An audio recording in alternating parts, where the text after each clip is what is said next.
ኤርትራ ማለት ጽንዓት ማለት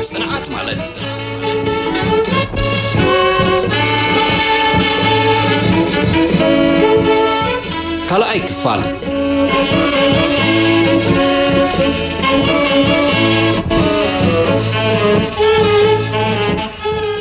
ሰላም ክቡራንን ተኸታተልትና በምክንያት መዓልትና ጽንዓት ሃገርና ኤርትራ ማለት ጽንዓት ማለት ብዝብል አርእስቲ ኣብ ኩነታት ሬፈረንደም ኤርትራን ድሕሪኡ ዝሰዓበ ኩነታት ምዕቃብ ልኡላውነትን ዘተኮረ ክልተ ክፋላት ከነቕርበልኩም ምዃንና ድሮውን ቀዳማይ ክፋሉ ኣቕሪብናልኩም ከም ዘለና ዝፍለጥ እዮም ንሎሚ ድማ ካልኣይን ናይ መወዳእታን ክፋሉ ሒዝናልኩም ቀሪብና ኣለና ርሑስ ቅንያት መበል 30 ዓመት ናጽነትና ይግበረልና እናበልኩ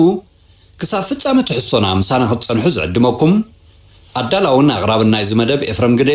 ሰናይ ምክትታል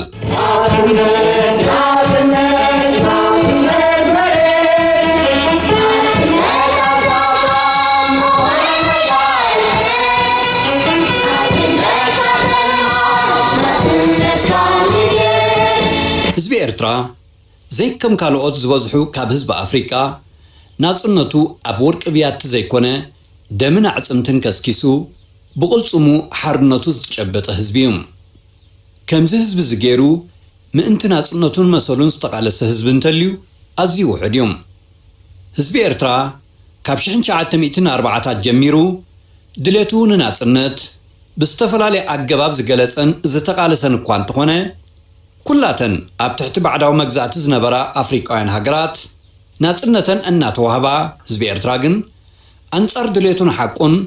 በቀስበን ምስ ኢትዮጵያ በፌደሬሽን ክቁረንዩ በሐያላን ሀገራት ተፈሪድዎም ስለመሰሉን ናጽነቱን ዝተዛረበ ዝሞጎተ ዝሓተተን ውጥን ገዛእቲ ሓይልታት ዝተቃወመን ኤርትራዊ ፍቆዱ ክቅተልን ክእሰርን እንከሎ ዓገብ ዝብል ኣይትረኽበን ህዝቢ ኤርትራ እታ እንኮ መፍትሕን ናጽነት ዝረኽበላን መንገድን ሓሰስ ክብልካ ናይ ግድን ነበረ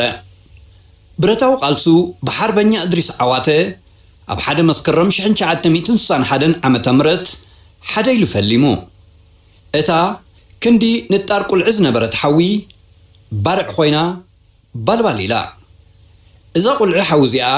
እና ሓደረት ጸላእታ ከተሕርርን ህዝባ በብቁሩብ ናጻ ከተውፅንካ ጀሚራ እታ ኣብ መስከረም 61 ዝተወልደት ሓርነታዊት ቃልሲ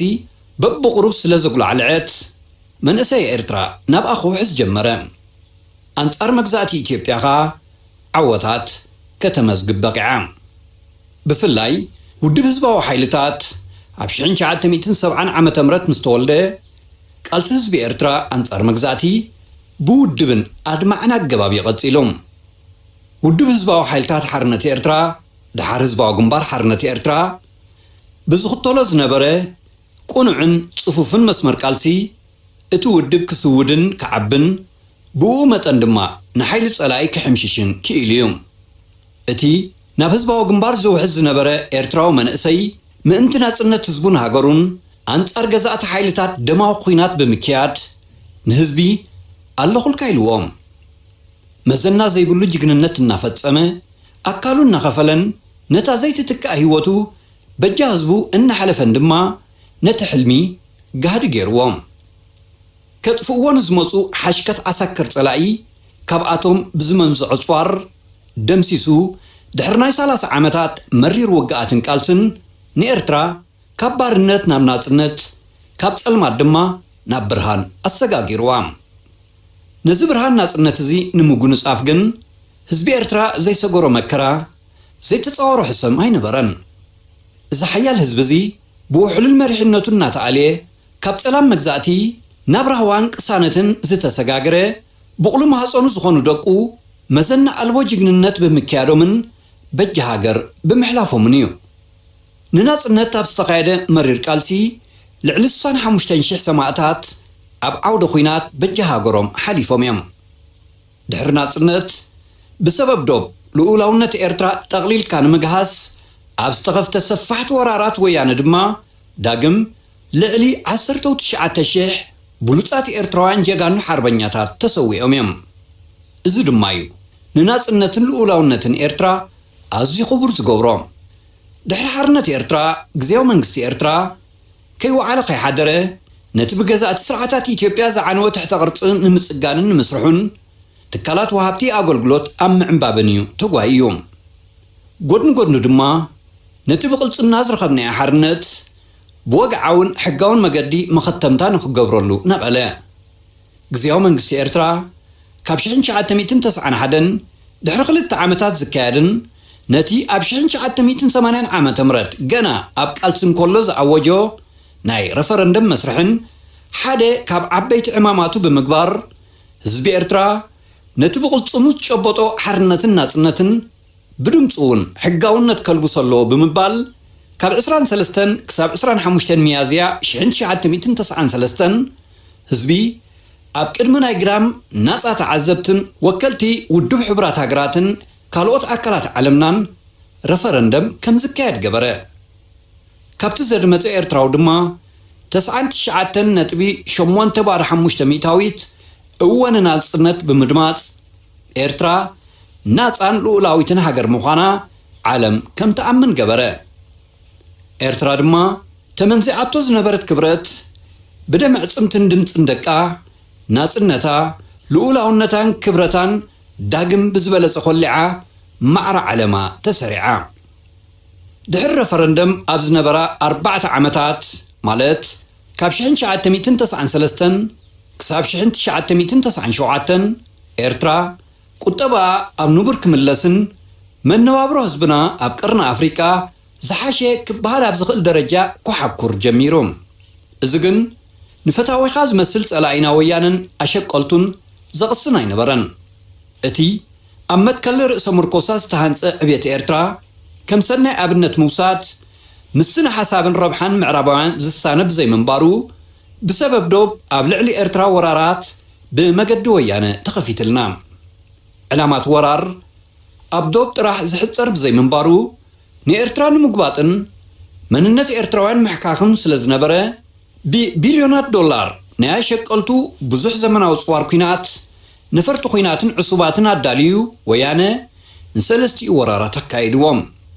ከምዚ ሕጂ ሓመድ ከይተደብየን ከሎ ስርዓት ወያነ ብፍላይ ኣብ ሳልሳይ ወራሩ ክሳብ ዓንቆሩ ዝዓጠቑ ኣማኢታ ሸሓት ሰራዊትን ዕሱባትን ኣሰሊፉ ንኤርትራ ኣብ ሳልስቲ ክውሕጣት ኣማሚኑ ነቲ ወራር ጀሚርዎም ብግንባር መረብ ሰቲት ጥራሕ ብውሱን ቦታ ልዕሊ 120,000 ሰራዊት ኣሰሊፉ ነቲ ብኡ ዝነበረ ሓይልታት ምክልኻልና ሙሉእ ብምሉእ ክድምስሶሞ ናብ ኣስመራን መንደፈራን ብዘይ ተቃውሞ ከኣቱ ሓሊኑ ፈተንኡ ኮንቱ ኮይኑ ጥራሕ ዘይኮነ ኣዝዩ ከቢድ ክሳራ ከም ዝስከም ይገይርዎም ኣብ ኩሉ ወራራቱ ድማ ወያነ ካብ 120,000 ክሳብ 150,000 ዝበፅሕ ሰራዊቱ ሃሊቑ እዩ ኣብቲ እዋን ሚኒስተር ምክልኻል ዝነበረ ጀነራል ስብሓት ኤፍረም ብዛዕባ እቲ ሽዑ ወያነ ኣብ ግንባር መረብ ሰቲት ዘካየዶ ዓይኒ ይብለይ ስኒ ይብለይ ወራሩን ሓይልታት ምክልኻል ኤርትራ ነቲ ሾ ሰራዊት ስርዓት ወያነ ኣብ ዘዝጥዕሞ ንሓረረ ዘፍ ብዛዕባ ዘበለሉ ኩነታት ኣጠቓላሊ መብርሂ ካብ ዝበሎ ንመዘኻኸርን ንታሪኽን ነቕርበልኩም እዚ ውግእ እዚ ጸላይ ከም ዝኽዛረበሉ ጽናሕፎ ገጂፍ አንደበትነት ሒዙ መፅዩ ለ120,000 ሰራዊት ኣሰሊፉ ምስ ብዙሕ ታንክታትን መዳፍዕን ሰራዊትና በብስጉምቲ ክገብሮ ዝኽእል እናገበረ ኣብ ዝሓሸ ቦታ ኮይኑ ዝቕተል እናቐተለ ስዒቡ ናልባሽ ክሳራ ናይ ጸላይ ከምቲ ሽዑብ ድምፂ ሓፋሽ ዝግለጽ ዝነበረ ኣብዚ ውግእ እዚ ጥራሕ ምስቲ ወያነ ዝነበሮ ጽምኢ ወይ ህርፋን ናይ ዓወት ተሃንዲዱ ስለ ዝኣተወ ብዙሕ ሞይቱ ወይ ጠፊኡ ክበሃል ዝከኣል ብዙሕ ሰብ ጎዲልዎ እዩ ሽዑበቲ ገምጋም ዝነበረ ከባቢ 25,000 ዝኸውን ክሳራታት ነይሩ እዚ ክሳራ ቀሊል ክሳራ ኮነ እንታይ መራሕ ጋንታ ውሎ መራሕ ሓይሊ ውሎ መራሕ ወጠሎን ውሎ ካልእ ብዙሕ ክእለት ዘሎ ሞያ ዘለዎ ውሎ ተራውታ ደርካሎ ዝበዝሐ ክሳራ ግን ኩሉ ሰዓት ከምዚ ዓይነት ኩናት ኣብቲ መኮነንን ታሕተዋይ ሓላፍን ስለ ዝበፅሕ ሰራዊት ተራኻ ኣብዘይ ስለ ዘይሰርሕ እቲ ናይ ምግባር ብቕዓት ናይ ሰራዊትን ብኡ መጠን ታሕቲ እዩ ዝወርድ ማለት እዩ እዚ ካብ ዕለት 12 ክሳብ 17 ዝነበረ ቀዳማይ ገጽ ናይ ትውግእ ንብሎ እዚ ካብ ዝግንባራት ናትና ናይ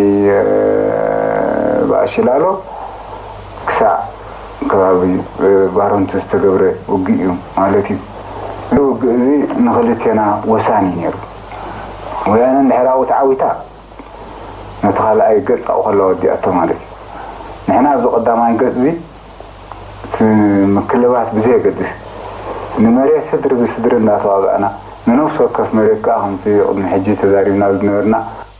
ويانا زقب أواقعن داخل فريت الله نحر كيدا زي رحكات نايت وطا تزغفل إذا ناويانا مبومة أنسل زعكن نحنا زي أقد سرنا مالك بنينا انتخيدنا ويتخلينا تتفينا ويانا تخفلوا أباس الذي ولا نحنا قدنا مالك أبزو قدامي قد ما يزوق تخونوا له نقل انتايب ننوف وكف صدر مريت زأكل كساران زأكل مقطعات صدر وصدر موقع لزقبرنا له ويعني سعباران تتأتو بزح حيلنا تداقم ويسنكل بعد يدن تمدب بعيو أبزا قدامي تقسيا بنصر ويعني علام أقم جهارمات فليتا زي دارقارو دي نزق ساعة زي تعوتت له مالت سكيات حسكا نتعساقل له إذكام سحسكا شعب زعب خال عوت كزارت خلا زي سكيات زحسكا عسا كتحزيك أركان ترحدي يكوناس بلا خبط أبع تخال نقرص أكان يحركيدو حيزا ختو لا يتخلن ترحدي يكوناس أبع تخال أي ساعة ممكن تقوم اللي تخلنا توتا دخبللو توتا توتا توتا دخبللو توتا توتا عربوشيش هاجري بعد زانتا نتوتا كوال على تحت اللاتا توتا كوازبلو لا نزعوتا توتا كوازبلو نحنيتا انقايدو نعها دلبو ألتا ህዝቢ ኤርትራውን ኣብ ውሽጥን ወፃእን ነቲ ወራራት ንምምካት ኩሉ ዓቕሙ ክገብር ምዃኑ ብሓንሳቢ ሆይሉ ተላዒሎም እቲ ሽዑ ዝነበረ ስምዒት ነታ ብደሙን መስዋዕቱን ዘምፅኣ ሓርነትን ብረፈረንደም ብድምፁ ልኡላውነታን ናጽነታን ዘረጋገጸላን ሃገሩ ብዘይ በኣ ክነብር ከም ዘይክእል ዘረጋገጸን ኤርትራውነቱ መሊሱ ዝቆልዐን ነይሮም نحن خانا أشتينا كلام رئينا مسوات رئينا قال رئينا أبز جنزب خفل ديكم كأنا بيوتي كسل غالم يعني خيد على تجاب بخيد عادي أخا كافت دلنا دم زي مالته هذا الجوار حاول دم زي ده كون شكر هذا تدلنا دم زي كن بيوتي إنه زي حجي نسينا زلورات هزبيتنا نفتح جدي نيبده جدي سلزخوني زخلو قاس أبزي كساتفنا تكينستيو سلزي حلفه تزدله زلو أتزز نبرنا أهرنا خيرنا عادقنا بهوت هوت كنوصل مثلا من الوقت دين فقع عندي فقع تزدله أنا بوجني من قدام زين يزور حزب مالتي دستخ على متنجي إذا ما يكرم دك إن كذلنا عادقنا نسأل أخذ مكت كم نخلين إذا أبدو متعافي أمنا متأرش هم دم أخذ صحلو بهوت يكادلو كنا بهذا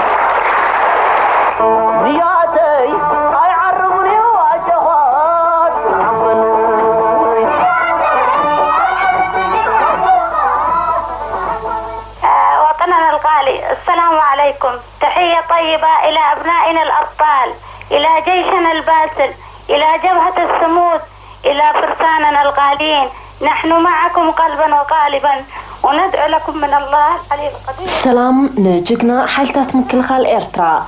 سلام تان هزبنا نحنا كلنا بكلن تنانا مساكم علينا ربي حقزكم كان مجمرتا هزبنا أبقونكم مخانوك قل تفتو نزي ناي وياني كي حلمي كنفشلو مخانا الجوزيو إرترا قبل الوررتي عوت بمعتر عب مزقب تاريخ جدنت زي سفرات كبرتها قريعة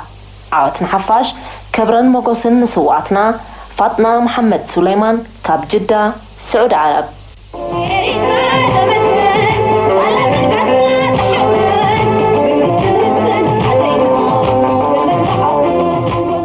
بتي ناي وياني نخمس وانات فنتحتح زوبلون زلو مخنيات انتاين اسكندرية حجي خا خمسي مصوفي كبلو زلوون نحنا محضاقينا محجي تسليتنا يناري نهي إنا تحنطات قدامنا كلنا دق نسيو كنعانطق علينا بخمي عادايناتي كنعطق محضاقينا كيفا قنبارات من مقادي حماتنا بخمي مقدخنا علينا زي نحن نجزأتنا كمان كم بقتلو علنا إننا كم جمجمة زلنا إحنا تاتي بس هو أنت إيه بس زلنا عقمي فكم زاد لينتو عبزقنا من قدي كم بكتو علنا نتزلازي نمتي لازم حتى عندنا نوياني نحن خابزتنا وحقينات كنعوض لينا إذا بهرينا زبا قماري أنا خا كم عقمي عند حد آخرين 5 زلازل ما هو حد مزيان هو ثيون يسلف زود عو خناتا تاقات إمنا دلو ناي هلاوي حتوي ناي هلاوي حتو سلازو خنا خا نحنا بزخونا يخون ني إرترا زي حتى دلوات لنا مجمريا إتن وتهدراو تمكرو لنا نبل سبات أنا دلوتي دك أيا وقينا إيه حجي خبقس دلوت لهم كالي نورق نقلد ملكة تخوين 6 جرام ورقي يبجو ني إرترا نحنتي إرترا أي قدم حجي سواء كفيلنا لأينا حجون كفيلنا لأينا لعلو كله كم حلنا زيتن كفلنا 65 شح دخفلنا لهاجر بزخونا يكون من قد اختصانا خلص لزي بالله قال قبل أبحج دو وديفكي أبقسنا يا ترى أنتم زين إتي نهجوكم أجونا سننا خم قدمنا ننكس زت عزتو مال اخت صنعات مورالن عزيبو زي حنيرو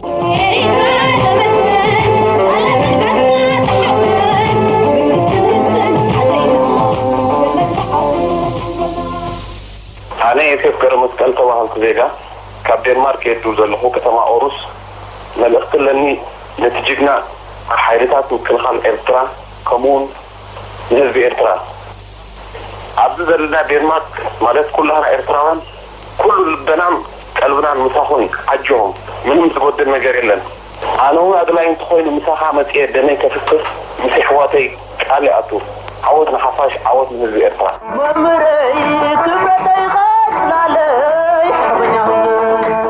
ناجي لكارحاني مي لترك كلي عند كارحاني مي عايتكما اللي نحن نكلي سيف لبكنا نسين جنب السلا دوما جيتني تاني النصري ودي هدتني النصري تي جكنا سراويت مكل خال إرترا زم حلالهم الأختي عبقونهم ينازلنا ودنا قالنا عبقونهم دويلنا لنا حزب إرترا كم تنايقد محجيز حلف ورارات مكيتو كم زفشلو عين التراترن مدينة نور كاب عسب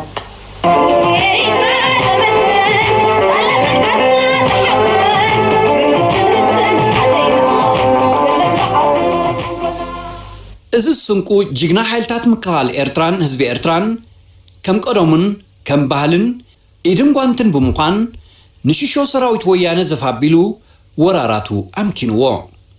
سرعات ويانة بدحرزي أمارات سلزي نبرو التقالالي سممع وعل سلام الجيرس تقبلو فرميوم كوميشن دوب بمسرة توعل بوقعي قيموم كلتئاتن هاجرات الجتاين هزبو الأمريت حقاو مرتعتاتن كارتاتاتن كالن كغربا تحتيتن كوميشن دوب إرتران إثيوبيان نزقرب اللو مرتعتات ننوح اجزيه دحري ممرمارن نطبقاتات كلتئاتن هاجرات زغربو شبطتات دحر مسمعن مرأين أب 13 ميازيا 2002 عام تمرت كيادن زي كيادن بيون هيبوم اتا تنك اتقجت مخانا ويانه بترغاغامي ززاربلا بادمه قدم يكون حجي لولاويت مريت إرترا مخانا كوميشن دوب بزي ولاول مغدي غليصوم زنغا حقي فصوم ايتسبرتن سبع الفضاء بارنتو زبصح خرطا نادالوها مغنا تقربكم وكنا تجمركم كتب لا يتغل كوننا اخواننا فلتنا كلنا ايفالون لبين غبر حلناكم عبيو تواهلو تزوريو شعو تمنات سلت دليغن معناتوس مريته يلكا زي مريتكا اب كارتاسي يلكا مقربات يركا بحريو كتكسس تفعلجن إرترا جميرا نالوات شعو نايب حقين وزو حسب أدناجرو كخون يخيل حجي بتي وساني تراجع كونت صباح ونمستتكبرت وساني أبايتا تتي مسمر مستملكته من كونات كم جمرة بوزح موجودة اليوم أي مثلاً زنجي حكي أي تسبرتن ترجيسات خون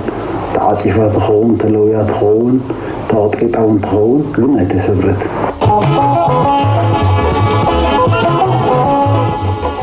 ስርዓት ወያነ ዘይጭበጥ ሕልሚ ጋህድን ምግባር ንኾንቱ ወራራት አካይዶም አመወዳቱ ድማ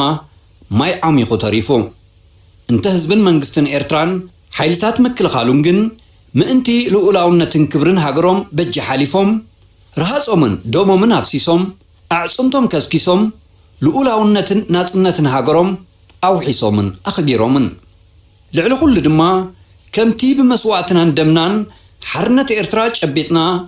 ናጽነትና ብድምፅና ብረፈረንደም ዘረጋግጽናዮን ዝኮላዕናዮን ዶብ ኤርትራ ድማ بمسوعتنان أعصمتنان حصيرنا بقيادن ዘይቅየርን ውሳኔ ኮሚሽን ዶብ ኤርትራን ኢትዮጵያን ዳግም አረጋግጽና ኮልዕን ያለና እንተ በቀደሙ ና ኤርትራ ዝነበረት ባድመ ድማ ከም ቀደማ ኣብ ኢድ ዋናታታ አትያ ናይ ዋናታታ ኮይናላ በሐቂ ባድመ አዓረበትን ውሳኔ ኮሚሽን ዶብ ንህዝብ ኤርትራን መጻይ ወለደታትን ዘፈስህን ዮሐና ዘብልንዩ እዚ አጋጣሚ ናይ በሐቂ ልባዊ ዮሐና ዝበሃለሉ እዋን እዩ ኣብ ውሽጥም ኣብ ወፃኢ ዘሎ ህዝቢ ኤርትራ ጥራይ ዘይኮነ ንመጻኢ ወለደታት ነዞም ሕጂ ህፃናት ቆልዑ ዘለዉ ገና ዘይተወልዱ ድሕሪ ሕጂ ኣብዚ ሃገር ዝውለዱን ዝፈርዩን ዮሐና ይግብኦም ምክንያቱ እዛ ሃገር እዚኣ ዶባታ በዚ ውሳኔ እዚ ተረጋግጡ ከም ሃገር ልኡላውነታ ዘረጋገፀ ጥራይ ዘይኮነ ሕንፃፅ ናይ ዶባታ ኣብ ካልእ ቦታታት ናይ ዝኽፍለ ዓለም ምናልባት ብዘየሎ መልክዕ ክምልከት ስለዝኾነ እዚ ውሳኔ እዚ ነዚ ዓብዪ ምዕባለ እዚ ዘረጋግፅ ስለዝኾነ ዮሐና ብህይወቱ ንዘሎ ኣብ ውሽጢ ወፃኢን ዝርከብ ኤርትራዊ ጥራይ ዘይኮነ ድሕሪ ሕጂ ኣብዚ ሃገር ንዝመፅእ ኤርትራዊ ዮሐና ዝበሃለሉ እዋን